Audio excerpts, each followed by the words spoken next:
चलिए अब संभल मामले पर पुलिस प्रशासन का क्या कुछ कहना, एक प्रेस कॉन्फ्रेंस आपको दिखाते हैं, सुनिए।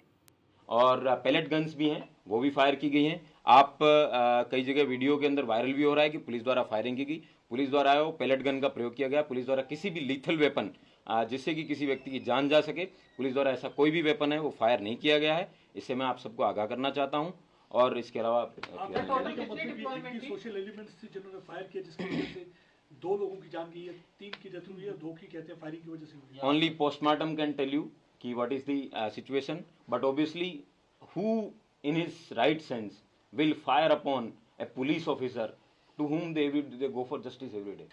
कोई व्यक्ति अगर सामने उसको दिख रहा है कि भाई इतने सारे पुलिस ऑफिसर्स पुलिसमैन खड़े हैं, वहाँ 100-200 पुलिसमैन खड़े थे, उसके बावजूद अगर उन लोगों में ऑडेसिटी है पत्थर फायर करने की, देन दे हैड डिसाइडेड कि वी विल बाय हुक और crook will go and take over the Jama Masjid and will double the survey जो कर रहे थे।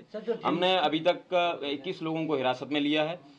उन लोगों के पास से कई प्रकार के वेपन्स हैं, वो भी रिकवर हुए हैं। और मौके पे और उससे भी ज़्यादा इंटरेस्टिंग चीज़ है कि जिस जगह पे जो जहाँ पे फायरिंग चल रही थी, इन आपस में लोगों के बीच में पता चला और पुलिस ने बाद में उन लोगों को चैलेंज करके वहाँ से दौड़ाया भी है। तो वहाँ पे भी कई प्रकार के 32 बोर के 315 बोर के और नॉर्मल 15 बोर के इस तरीके के तमाम जो है खोखे हैं वो पुलिस को बरामद हुए हैं और उसी के आधार पे है वो कार्रवाई है वो आगे की जाएगी। उनके पास से भी हथियार बरामद हुआ है जिनको आपने डिटेन किया है? जिन लोगों को डिटेन किया है उनके घरों से भी हथियार है वो बरामद हुए हैं।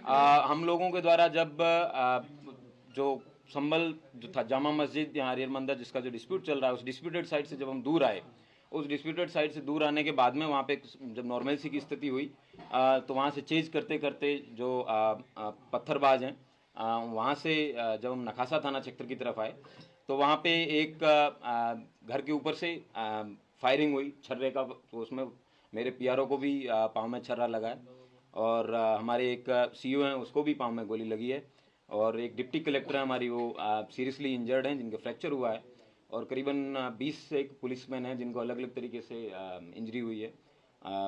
सब लोगों ने बहुत ब्रेवरी से आज का जो रेस्पॉन्स है वो दिया और I am very proud of my force. Sir जिनको इजाजत के लिए उनसे वेपन रिकवर हुआ, अभी आपने बताया एमुनिशन में 32 बोर और 15 बोर के कार्ट्रिजेस, तो वेपन में क्या रिकवर हुआ? वेपन भी वही है जो 32 बोर 15 बोर इस तरीके के बिल्कुल राइफल नहीं होती है, वो तमंचा होता है, कंट्री मेड वेपन। कितनी फिगर कुछ होगी टोटल? जो वो अभी पार्ट ऑफ इन्वेस्टिगेशन है, I can not reveal it here. जिन लोगों को हिरासत में लिया है उनसे पूछताछ में उन्हें बताया, बट जो वीडियो जो वायरल हो रहा है that is a pellet gun. I want to tell everybody that is a pellet gun and it should be noted very validly and we have not used any lethal weapon which can cause harm to anybody. Sir जिन लोगों को हिरासत 21 arrested or detained?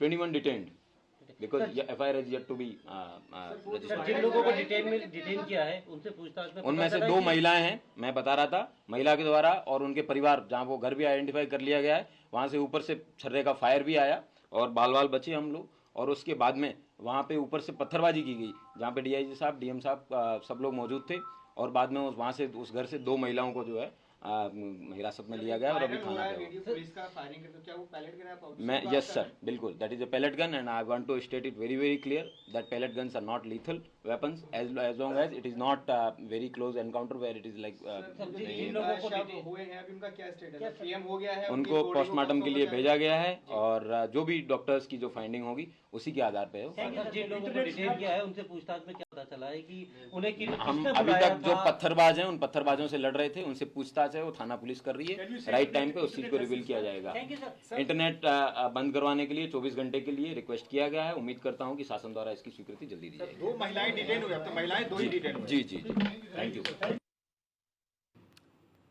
तो SP Krishna Kumar को आप सुन रहे थे जिसमें तमाम जानकारी विस्तार से उन्होंने दी है। पुलिस अधीक्षक कृष्ण कुमार प्रेस कॉन्फ्रेंस में संभल में हुए बवाल को लेकर तमाम जानकारी साझा करते नजर आए हैं, जिसमें देखिए एक तस्वीर उन्होंने बार बार साफ की है। वो तस्वीर ये कि पुलिस की गोली किसी को नहीं लगी है, ये बार बार उन्होंने इस बात को क्लियर किया है और उसी के साथ कितने लोग डिटेन हुए उसको लेकर भी तमाम जानकारी उन्होंने दी है।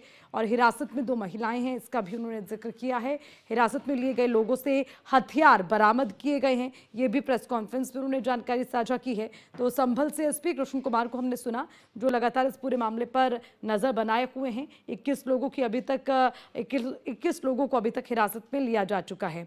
और उसी के साथ जिसमें 2 महिलाएं हैं, ये भी जानकारी दी गई है। हालांकि पूरे मामले को लेकर अभी भी जानकारी जो है पूरे मामले को लेकर अभी भी जांच चल रही है।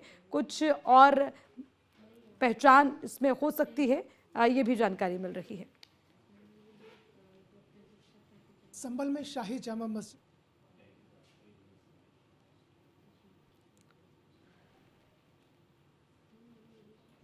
शाही जामा मस्जिद के सर्वे के दौरान उपद्रवियों ने जमकर बवाल काटा। पुलिस प्रशासन को निशाना बनाया, लगातार पथराव किया और फायरिंग की है, जिसमें 30 से ज्यादा पुलिसकर्मी घायल हुए हैं। खुद सीओ जो अनुज चौधरी हैं वहां पर मोर्चे पर डटे हुए थे, उनके भी पैर में गोली के छर्रे लगे हैं। तो कुल मिलाकर पुलिस प्रशासन लगातार मुस्तैदी से डटा रहा और उपद्रवियों को रोकने की पूरी कोशिश की है। बड़ी बात यह है कि खुद सीओ अनुज चौधरी जब मंगलवार को सर्वे हुआ था उस दौरान भी वहां पर मौजूद थे और जो कुछ लोग वहां पहुंच रहे थे उन्हें काफ़ी उन्होंने समझाया बुझाया और उसके बाद में तमाम लोग वहां से चले गए थे। बड़ा कोशिश की समझाने बुझाने की, लेकिन उसके बावजूद भी जो उपद्रवी थे वो संभल का सुकून छीनने के लिए ऐसा लगता है कि बिल्कुल तैयार खड़े थे। अनुज जी, ये बताइए कि आप किस जगह पर वहां मौजूद थे ड्यूटी पर जिस वक्त ये सर्वे चल रहा था और जो भीड़ अचानक आई तो किस तरह से, मतलब नहीं लगता कि एक सुनियोजित साजिश नजर आ रही है? मस्जिद के पीछे का जो एरिया है उस साइड में हमारी ड्यूटी थी, बाहर का एरिया हम पे था।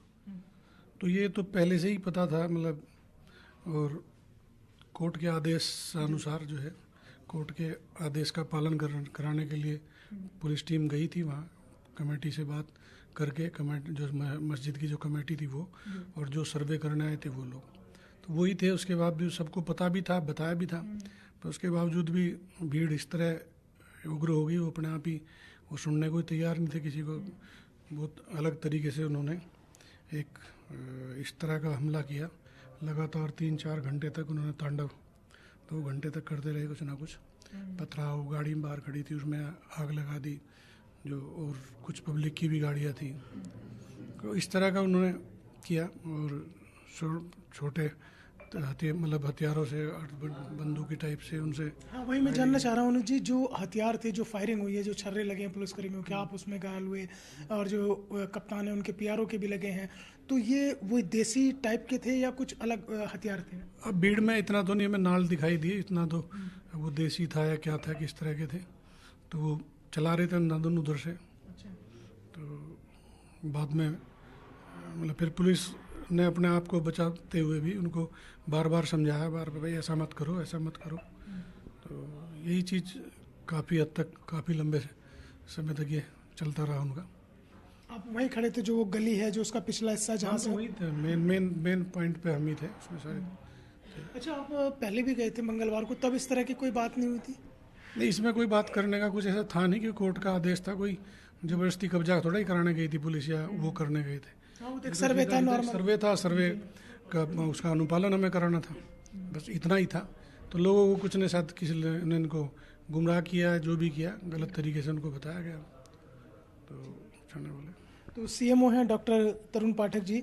डॉक्टर साहब, जो यहाँ ये पूरा बवाल हुआ उसके बाद कितने पुलिसकर्मी यहाँ लाए गए हैं जो आपके सुपरविजन में उनका इलाज किया गया, कितने पुलिसकर्मी घायल हुए?